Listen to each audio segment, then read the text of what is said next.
We've also been watching the NASDAQ, which has been higher this morning. It's right now indicated up by 45 points, and that's in large part, Joe, because of what we saw from Amazon. Yes, delivered in a big way in its latest quarter. The company reporting earnings per share well above expectations and beating on the top line as well. The report sent the stock soaring more than 10% after hours, and Amazon's market cap passed the $1 trillion mark. Joining us now, Bob Drubel. He is Senior Managing Director and a retail analyst at Guggenheim. I guess the divergence in the NASDAQ is totally due to Amazon. NASDAQ's up 46 points a day. Why didn't people expect numbers like this? People know about the holiday season, don't they? I think, the big upside, the revenues were great. 24% North America for the size of the business and the e-commerce piece. The AWS piece was also very healthy, but I think the biggest upside in the earnings numbers, Joe, came from the fulfillment expense. It was expected, $1.5 billion on the move from 2-day to 1-day, and that was up 22% versus the expectation was up 36%. So they just became more efficient around some of their fulfillment.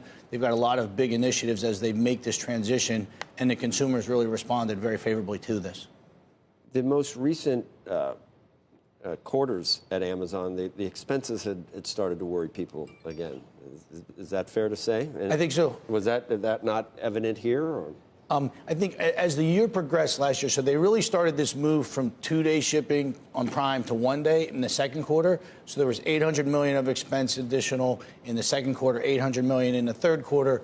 $1.5 billion was the expectation in that fourth quarter. They did better than that. And then they also expressed an additional $1 billion in the first quarter on the expense side. And I think as they try to get their footing around this big transition from the 2-day to 1-day, they're getting better and better at it. And it's gone, it wasn't as costly as anticipated. So what will the catalyst be for Amazon from here? And will it be the delivery business? Will it be AWS? Will it be the government contract that's still in, people are arguing about? What's it going to be? And what could be the next stumbling block where people say, oh, the stock, is overvalued here because they got this or that to do? Well, I think on the retail side, I think what you've seen is Walmart's got its footing on the retail side. Target has its footing on the retail side. The competition has really sort of, I wouldn't say closed the gap, but actually got their footing on it.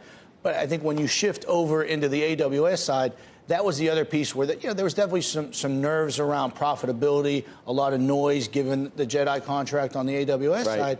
And that sequentially improved on the profitability side. The operating margins actually from the third quarter to the fourth quarter were 100 basis points better. It was better than expected. And the top line still very, very healthy. So and that's the big profit driver as well. So if they can manage the U.S. piece of it, the North American retail piece, keep the AWS piece growing at a very healthy clip, and sort of not really let the international business hurt them that much, those are the pieces, and they all really worked in tandem this quarter. Would you split it up? I don't see the need to split it up. I think we value it on a sum of the parts basis with the three different businesses. There's a lot of talk. We had somebody on the show just this morning who said, you know what, AWS, now that the retail business can clearly stand on its own, do you really need these two businesses together? Does it take any of the regulatory pressure off? I don't know the answer. I think generally if you look at it, could they? Yes, right? I think it's very cleavable. I think it could be done that way. But the North American retail business, one could argue it's been one of the biggest positives for the U.S. consumer, to really come along. But is owning AWS, jet fuel, is there a synergistic value for those things? Could you create even more value if, because there are certain retailers and others who may say, you know what, I don't want to use AWS because I feel like I'm competitive with this other part of their business? I'm just raising the question. That exists, right? I think there's definitely people that compete with Amazon would prefer to use a Microsoft, and, but should they? I don't think it's necessary, but there's definitely a case to be made for it. Okay. Is Bezos going to be there forever, you think? Look, he's a brilliant guy. Are there things in the works, would you say, that is there any succession planning at all at this point? I don't know if I'd be there every day if I were Jeff Bezos at this point.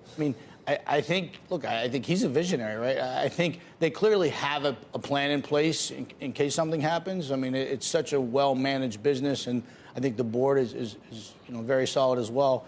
I don't know what it is. No one's shared it with me, but I really do think these guys, there's great leadership and there's a lot of depth at this company. Could you see a situation where he becomes the executive chair, and some of these others step up as the CEO of the company? Absolutely. I mean, I think he has his key team. I think he's still the man in charge, and I think that that's been a question mark for many, many years. And whether or not, if something were to happen to him, what were to go on, I think that still exists. But I think what we've seen over the last few years is this. They have a solid management team in place that these different businesses are all operating at a very healthy clip. So I think they do have the leadership to withstand something like that. Could he?